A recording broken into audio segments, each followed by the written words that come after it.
You'd never believe it, not until you saw it with your own eyes. A 70-year-old woman, trembling, near silent her entire life, left an entire courtroom on its feet, applauding through tears. Hi there, friend. How have you been holding up lately? Are your knees still giving you a little trouble on chilly mornings? And the grandkids, are they still keeping your weekends loud and joyful? I sure hope so. This world's moving fast these days, but those family moments, they're the ones that stay. Now, let me tell you something that'll stick with you, maybe even make you pick up the phone and call someone you love. It's a story about a woman named Evelyn Grant, a Black grandmother from a quiet little town in Georgia who didn't say much, didn't ask for much, until the day the world demanded she speak. And oh, when she finally did. Don't ever assume silence means weakness, especially when a woman's heart is on the stand. Evelyn was 70, soft-spoken, with hair silver as moonlight and a back curved from years of carrying too much. Groceries, grief, and a granddaughter she raised on her own. Folks in Monroe barely noticed her most days. She'd spent the last decade barely leaving her porch, sipping tea while the wind whispered through the pecan trees. She wasn't the kind of woman who raised her voice, not even when the mailman dropped her Social Security check in the neighbor's box. But all that changed the day. Her only granddaughter, Layla, stood accused of theft. Layla, just 22, studying fashion design and working weekends to pay tuition, had been arrested for stealing from a downtown boutique. The evidence, a shaky video, a cashier's testimony, and a district attorney with a smirk that said, "I've already won." Layla said she didn't do it, swore it, but nobody listened except Evelyn. And on the third day of the trial, when the defense attorney seemed out of moves, out of hope, he stood, wiped his brow, and said something nobody in that courtroom expected. "Your Honor, we'd like to call our next witness, Mrs. Evelyn Grant." You could hear the chuckles. You could feel the doubt crawling across the polished courtroom floor. What could a 70-year-old woman possibly say that hadn't already been dismissed? They expected confusion, rambling, maybe even a mental slip. But Evelyn had something else. She rose slowly, gripping her cane like it was the spine of her resolve. Her hands trembled. Her voice shaky, sure. But her eyes burned with something fierce. "I spoke to Layla at 3:12 p.m. on the day they say she stole that purse," she said, steadying herself. "The call lasted 18 minutes. I heard her stove bubbling over. I heard the dog barking at her front door. And I remember because I wrote it down in my journal." Gasps echoed. Even the prosecutor shifted in his seat. Evelyn pulled out a worn notebook. Dates, times, descriptions. She detailed the sound of Layla's laugh, the scratchy jazz music in the background, the way her voice tensed when the mailman rang the doorbell. She described with painful precision the very moment Layla supposedly stood in that store. But Layla wasn't there. She was home on the phone with her grandma. And the room went silent. The judge leaned forward. The jury looked stunned. Even the opposing counsel paused, as if realizing, this woman's memory is a weapon. Now let me ask you, have you ever underestimated someone just because they were old? Because that day, the entire courtroom did, and that was just the beginning. The courtroom didn't breathe for nearly 30 seconds. Not a cough, not a rustle of paper, nothing but the soft hum of the air conditioner and the steady resolve of an old woman who had just changed everything with 18 minutes and a notebook. The judge cleared his throat. "Please continue, Mrs. Grant." Evelyn nodded slowly. She adjusted her glasses, which hung slightly crooked on her face. One arm bent from years of careless drops on hardwood floors. But her voice no longer shook. "I spoke to Layla every Wednesday," she said. "Same time, always after my soap operas, before Wheel of Fortune. She called because she knows I get lonely in the afternoons, and I always write down what we talk about." The defense attorney gently took the journal from Evelyn's hands and handed it to the clerk. It wasn't fancy, just an old spiral-bound notebook with a faded Kroger logo on the cover and pages worn thin from use. Page after page, it documented Layla's week, what she cooked, who visited, the new shade of nail polish she tried. But most important, it showed the call log, written in Evelyn's careful cursive. Wednesday, 3:12 p.m., Layla called, talking about her burnt stew and that loud mailman. Said she was home all day working on her final project. And right below it, Evelyn had written in tiny letters. She sounded tired, but not guilty. You ever have that moment when something shifts in the air? Like, just know, the truth finally walked into the room? That's what happened next. The prosecutor stood, visibly annoyed. Mrs. Grant, you expect us to believe that a phone call proves her innocence? Evelyn smiled gently. No, sir. I expect you to believe the truth, whether it suits you or not. He scoffed, flipping through the journal. Didn't you admit earlier that you sometimes forget things? I forget milk, Evelyn said plainly. Not my granddaughter's voice, and not the way she said, Grandma, I'm so tired, but I'm almost done with this project. She paused, letting that sentence hang, then added, People remember what matters. That's when the courtroom changed. Suddenly, Layla, who had sat frozen for hours, her face pale, eyes wide, broke down, not from fear, but from something deeper. Hope. Tears welled in her eyes as she looked at her grandmother, the woman who had raised her from the age of 9, the woman who couldn't afford a lawyer, but showed up with a notebook, a stiff back, and the kind of loyalty that doesn't fade with age. Layla mouthed 2 words, thank you. And Evelyn, with trembling hands, lifted hers in return. Tell me something. When's the last time you felt someone fight for you like that? That day, Evelyn didn't just speak. She shook the room. She reminded every soul in that courtroom what truth sounded like when spoken with love. And while the case wasn't over yet, the jury was different now. You could see it. You could feel it. They leaned forward instead of back. They scribbled notes with purpose. The smirks had vanished because Evelyn had reminded them justice wasn't about volume. It was about clarity. And the prosecutor, he suddenly had a very big problem. The courtroom was different now. You could feel it in the way people sat straighter. The silence wasn't polite anymore. It was attentive, alert. The prosecutor, Mr. Hardin, a man with slick hair and sharper eyes, wasn't used to losing the narrative, especially not to a 70-year-old woman with a notebook from the grocery store. He rose slowly, hands folded behind his back like a preacher preparing for a sermon. Mrs. Grant, he said with a slow, patient drawl, we respect your memory, we do.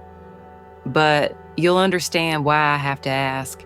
Didn't your phone call rely on a cell connection, a device known to drop, to lag, to mislead? Evelyn didn't flinch. I may be old, Mr. Hardin, but I know what I heard. And I know it didn't drop. He turned, dramatic as ever, toward the jury. Isn't it possible that you spoke to her before the theft, that perhaps the timing's just a little off? Evelyn adjusted her glasses. The pot was burning, Mr. Hardin. I heard it crackle. Layla yelled, shoot, and ran off to turn the stove off. That wasn't hours ago. That was right then. You ever leave a stew on the stove for 3 hours and still have a kitchen? Some of the jurors chuckled. So did the judge, though he tried to hide it. Harding stiffened. He wasn't used to losing control, but Evelyn had more. I heard a knock at the door, she said quietly. She paused, then said, that's the UPS guy. I'll call you back in a sec. But she didn't hang up. I heard the door creak open, her dog barking, and the delivery guy say, long day, huh? She glanced at Layla's attorney. Check the delivery record. Package arrived at 3:18 p.m. It's in her building's log. Ever seen a man's confidence crack like a windshield in a hailstorm? That's what happened to Harding right then. Layla sat forward now, her eyes locked on the prosecutor like a challenge. The defense team huddled briefly, then handed the judge a printed timestamp from Layla's building security. Package received, 3:18 p.m., signed for by Layla M. Grant. Suddenly, the timeline was no longer a matter of opinion. It was fact. Evelyn leaned on the witness stand, weary but still burning with purpose. "I've been told I don't remember well," she said, "but I've raised a child through grief. I've worked 2 jobs with bad knees. I've buried a husband and lived long enough to know when someone I love is in danger. And I don't forget where the truth lives." Silence again. But this time, it was reverent. The judge leaned back in his chair. The bailiff glanced sideways at the jury. The courtroom gallery, once half empty, was now nearly full. Word had spread. People were watching history made by a woman who'd never raised her voice until it mattered most. Now let me ask you this. What would you do if the world said your grandchild was guilty and you were the only one who knew better? That day, Evelyn didn't just offer testimony. She planted a seed of doubt in the case against Layla so deep, it shook the roots of everything the prosecution had built. But Harding wasn't finished, not by a long shot. Because when truth comes knocking, power often knocks back harder. You could see it in Mr. Harding's eyes. He wasn't just rattled, he was regrouping. And a man like Harding? He didn't regroup to lose, he regrouped to bury. By the time the courtroom reconvened after lunch, something had shifted. Harding stood taller, smiled longer, and when he approached the bench, he carried a folder thick with paper and thinner with mercy. "Your Honor," he began, "with all due respect to Mrs. Grant's heartfelt testimony, we have a responsibility to present the full context of her reliability." Evelyn didn't blink, but her knuckles gripped her cane just a little tighter. Harding turned to the jury, flipping through the file. "What if I told you that the witness, whose word you've just been asked to trust as the cornerstone of this case, was for years under treatment for severe depression, and that her medical history includes memory impairment?" A gasp from the gallery. Layla's mouth fell open. "What?" The defense objected. Hard. "Irrelevant. Personal medical history from over a decade ago. That's not admissible." But Harding was ready. "Your Honor, we contend this history is vital to the jury's understanding of whether Mrs. Grant's memory is consistent or convenient." The judge reluctantly allowed limited questioning. Evelyn stepped back onto the stand, and this time her steps were slower. Harding came in like a surgeon, calm, surgical, deadly. "Mrs. Grant, were you ever diagnosed with clinical depression?" "Yes," she said quietly, "after my daughter died." "And during that time, did you ever experience memory loss?" I was grieving. I was exhausted. But I never forgot the people I loved." "And were you or were you not prescribed medication that listed memory side effects?" "Yes." Harding nodded, then turned sharply. "So if you forgot things then, how do we know you aren't forgetting things now? Have you ever watched someone's dignity get chipped away piece by piece, not because they lied, but because they dared to survive?" Layla's fists were clenched. She wanted to shout, to defend her grandmother, but she couldn't. Not in that room, not yet. Evelyn looked straight at the jury, and when she spoke, her voice cracked, not from weakness, but from resolve. "I did forget some things back then," she said. "I forgot what day it was. I forgot to eat sometimes. I forgot how to smile without crying." She paused.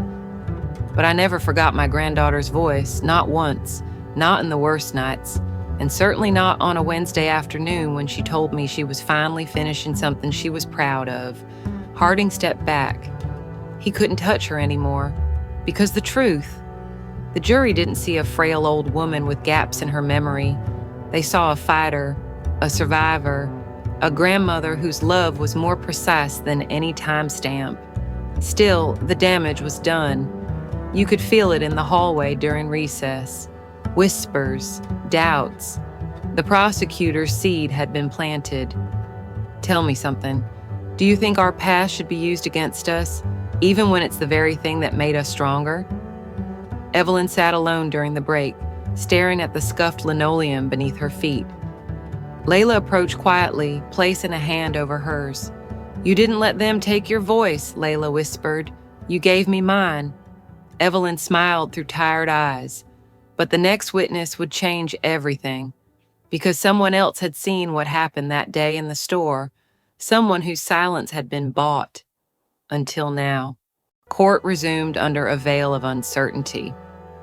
Jurors sat stiffer in their chairs. The gallery had filled past standing room. Reporters now lined the back wall with notepads and wide eyes. Something had shifted, and everyone could feel it in their bones. The judge took the bench with the sort of deliberate patience reserved for moments he knew he'd remember for the rest of his life. "Call your next witness," he said to the prosecution, but Harding didn't move. Instead, the defense stood, and with surprising calm, Layla's attorney turned to the court. "Your Honor, we request to recall the store clerk who filed the initial report." Murmurs. Harding stood sharply. "Objection, we've already heard her testimony."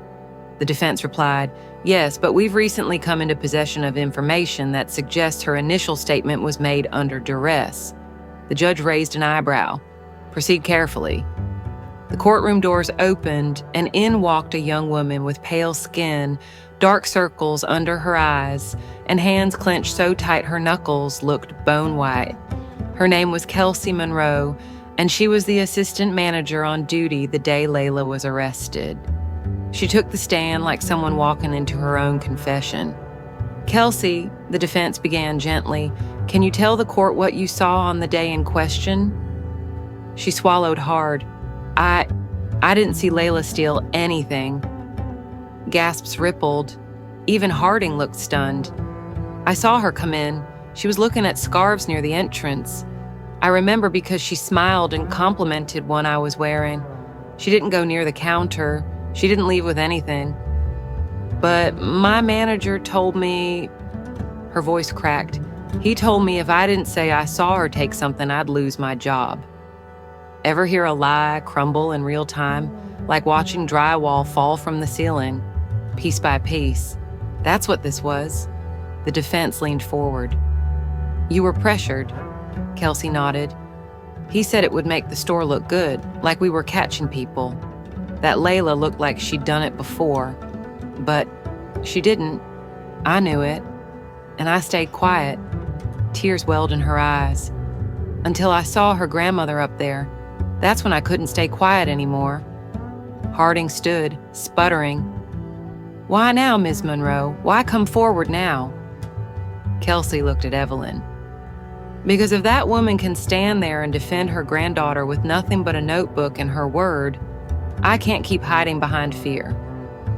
Evelyn didn't move, but her hand found Layla's. "Now I ask you, what's more powerful? A lie told in fear or a truth told in love?" The judge called for order. Harding demanded time to verify this new testimony. But the jury had heard enough. You could see it in their eyes. Something had broken loose. Layla's head dropped to her hands, her shoulders trembling. Evelyn wrapped her arms around her. Neither said a word. They didn't need to, because for the first time since this all began, they weren't alone. But the fight wasn't over. Harding had one last card to play, and he was about to drag up something Evelyn thought she'd buried forever. The air inside the courtroom felt different now, thicker, like breathing through fog. Harding wasn't done, not by a long shot. When court reconvened, he stood with a single sheet of paper in hand and an expression that said, "Now we play dirty." "Your Honor," he began, "we have newly verified information relevant to the credibility of Mrs. Evelyn Grant, which we believe the court deserves to hear." Layla's attorney objected. "We've been through this. Her past medical records were already ruled partially inadmissible." But Harding shook his head. "This isn't about her health." He turned to the jury, voice slow, surgical. In 1989, Mrs. Grant was accused of falsifying timesheets while working as a part-time caregiver. She was never convicted, but it was reported to her agency, and she was quietly dismissed. A stunned silence. Layla froze. Evelyn lowered her head, as if bracing for a blow she thought she'd buried decades ago. She claimed it was a misunderstanding, Harding continued, but the fact remains. She recorded hours she didn't work. And now, decades later, we're trusting handwritten notes and time claims from that same woman. He looked around the courtroom like a preacher delivering a final verdict. The jury deserves to know, does this witness make mistakes of memory or patterns of deceit? Let me ask you something. How far back in your past would someone have to dig to make your present look like a lie? Evelyn stood slowly. No one spoke, not the judge, not even the bailiff. And when she spoke, her voice was no longer trembling. It was steel, wrapped in sorrow. I was a single mother then. My husband had just left. I was caring for 2 children and a dying neighbor. I filled in the wrong time on one report because I was in 3 places at once. And when I realized it, I tried to correct it, but they let me go anyway. She turned to the jury. I never said I was perfect. I'm not. I've failed. I've forgotten birthdays. I've burned dinners. And yes, I made one mistake on a timesheet 36 years ago. She pointed gently toward Layla. But I've never once lied to protect myself. Everything I've said here was to protect her. You don't have to believe I'm perfect. Just believe I remember the sound of my granddaughter's voice when she called me that day. That's all I ask. A tear slipped down her cheek. She didn't wipe it away. You ever stand in front of people who've already made up their minds and tell the truth anyway? That's courage. The judge called for a recess. No ruling, no verdict, just silence. As the courtroom emptied out, each person left to decide who Evelyn Grant really was. Outside, reporters were already typing headlines. Inside, Layla pulled her grandmother close.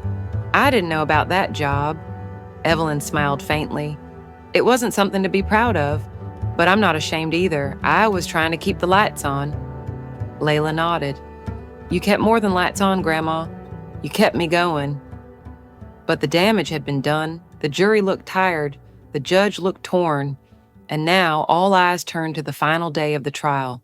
The final day of the trial arrived under gray skies and heavier hearts. The jury looked worn, not cynical, but burdened. They'd seen not just evidence, but people, flawed, aching, trying people. And now they had to choose between a timeline and a truth.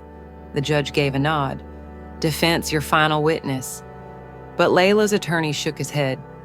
No more witnesses, Your Honor, he said. Just one last item. He turned, reached into a small box beneath the table, and pulled out something that made Evelyn's breath catch in her throat. A scarf, soft gray, hand-knit, slightly frayed on one edge. It was the scarf Layla had complimented on the day she entered the store, the one the assistant manager, Kelsey, wore. The scarf wasn't evidence of theft. It was evidence of presence. And presence meant everything. The attorney held it up. Kelsey testified that Layla noticed the scarf, that she complimented it at 3:10 p.m. That moment, trivial to most, placed Layla near the entrance of the store, not the register, and only for a minute. He looked at the jury. But here's the detail. When Layla mentioned the scarf to her grandmother during the 3:12 p.m. call, she said, "Grandma, you would have loved this woman's scarf. Looked like something you'd knit." He turned back to Evelyn. "Did you write that down?" She nodded slowly. Page 14, second paragraph. They passed the notebook down, and there it was. Layla called. Told me about a pretty scarf. Said it looked like something I'd make. She sounded proud of noticing. A ripple of energy swept through the room, because sometimes what saves you isn't the big thing. It's the detail no one thought mattered. The prosecutor stood, silent, no questions. The judge gave his instructions. The jury rose and disappeared behind the double doors. Evelyn sat, quiet. Layla gripped her hand. "Whatever happens, you gave me a fighting chance." Outside, rain began tapping softly against the courthouse windows. Time slowed. The jury deliberated for hours. People paced. Some prayed. Others stayed silent. Evelyn sat in the same wooden bench she'd occupied all week. Still, steady, holding the scarf in her lap like it was something sacred. At last, the doors opened. "Will the defendant please rise?" Layla stood. So did Evelyn. The foreman's voice was clear, steady. "But I'm going to stop here, because whether they said guilty or not guilty, something had already changed." Evelyn Grant had walked into that courtroom as a quiet old woman with shaky hands. She walked out as a giant, proving that truth doesn't always roar. Sometimes it whispers, and sometimes it wears a scarf. Now tell me, what's the one moment in your life you wish someone had believed you, even when the world didn't? Not guilty. 2 words, simple. Software. But when the foreman said them, they shattered the tension like glass hitting tile. Layla gasped, then sobbed. Not the elegant kind, the real kind, the kind that comes from every organ inside you giving way at once. Evelyn didn't cry. She just closed her eyes and whispered, "Thank you, Lord," as if she'd been holding her breath for the last 70 years, not just the last 7 days. The courtroom erupted, some in applause, some just in stunned silence. The judge banged his gavel gently, as if reluctant to quiet something so human. Outside, the rain had stopped. Light filtered through the tall windows, hitting the pews just so. Dust hung like a halo in the beams. You ever witness a moment that felt divine, like justice and love collided in just the right place? That's what this was. Layla turned to Evelyn and didn't say anything at first. She just wrapped her arms around her grandmother and held on like she might never get to again. "You did it," Layla whispered. Evelyn shook her head. "We did." As the room emptied, Harding packed up slowly.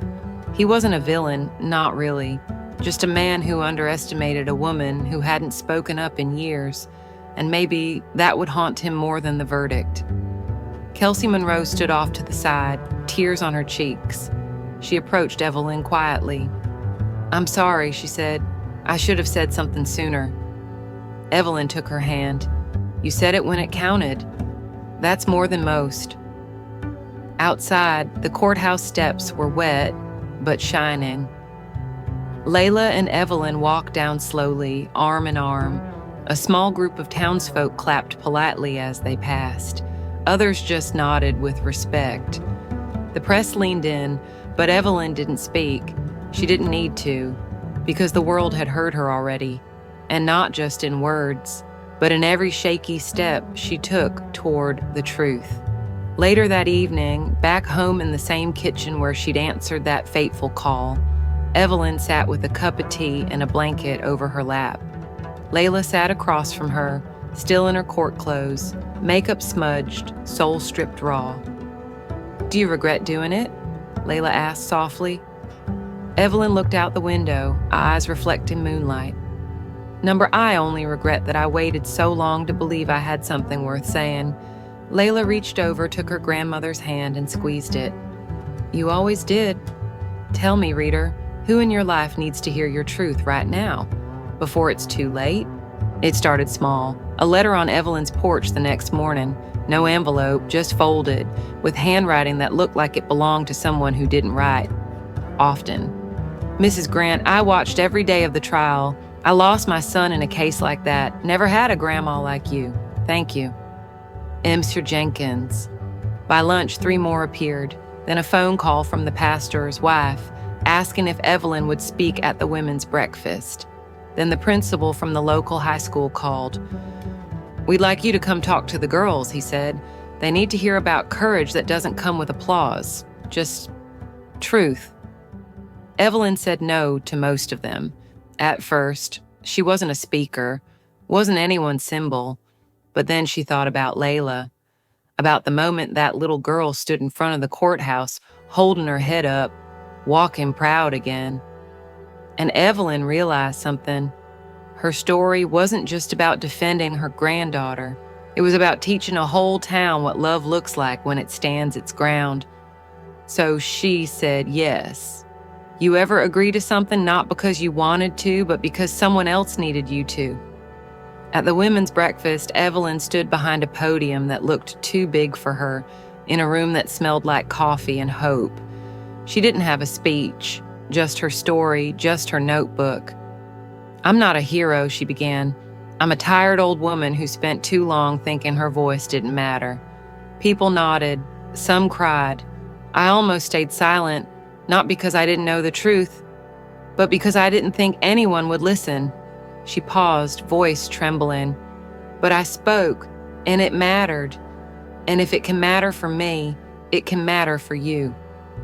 That day, a young mother came up to her afterward, shaky hands, downcast eyes. My daughter's being bullied at school, she whispered. I didn't know if I should say anything, but after hearing you, I think I have to. Evelyn took her hand. Don't think, speak. Layla started speaking too, first at her college, then at youth groups, then at town halls, and she always brought Evelyn's scarf. People ask if this scarf was the proof, Layla said once, but it wasn't the scarf. It was the woman who remembered it. Together they began to teach others what that courtroom taught them, that courage doesn't have to be loud, it just has to be true.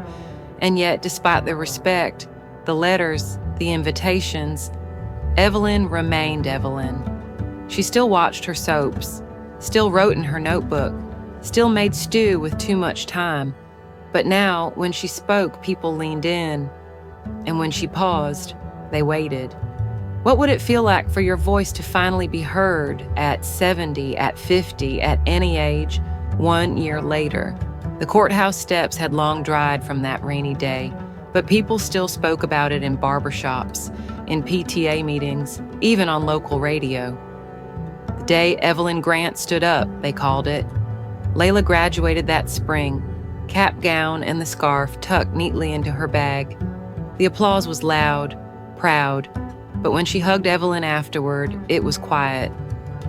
I did it because you believed me, she whispered, even when I stopped believing in myself. Evelyn brushed her fingers down Layla's cheek. That's what love does, baby. It sees the light when you can't. Months later, a small bronze plaque appeared outside the courtroom in honor of Evelyn Grant, who reminded us that silence isn't the absence of strength and that truth, even whispered, is powerful. She hadn't asked for it. She didn't even attend the ceremony. She just sat on her porch, like always, sipping tea with the scarf over her lap as the breeze stirred the trees and the sun warmed her face. You ever wonder how many stories were never told just because someone thought their voice wasn't enough? Here's the truth. Evelyn Grant was never a lawyer, never a leader, never even comfortable speaking in front of a crowd. But when it counted, when it really counted, she told the truth anyway. She stood up for someone she loved, and by doing so, she gave permission for others to do the same. That's not just a courtroom story, that's a life story. Maybe your mother was like Evelyn, or maybe your grandmother, or maybe you're her right now, wondering if it's too late to speak up, to be heard, to make something right. Let me tell you, it's not. If a 70-year-old woman with arthritis, a worn notebook, and a heart full of love can change the outcome of a trial, what's stopping you from standing up for what matters in your life? Let this story stay with you. Let it remind you that your voice, no matter how soft, how cracked, how long silent, still matters. And if it moved you even a little, leave a comment, share this story, subscribe to the channel Black Women, where stories like Evelyn's live on, where truth walks brave, even in tired shoes. Because the world doesn't need louder voices, it needs truer ones, like Evelyn's, like yours.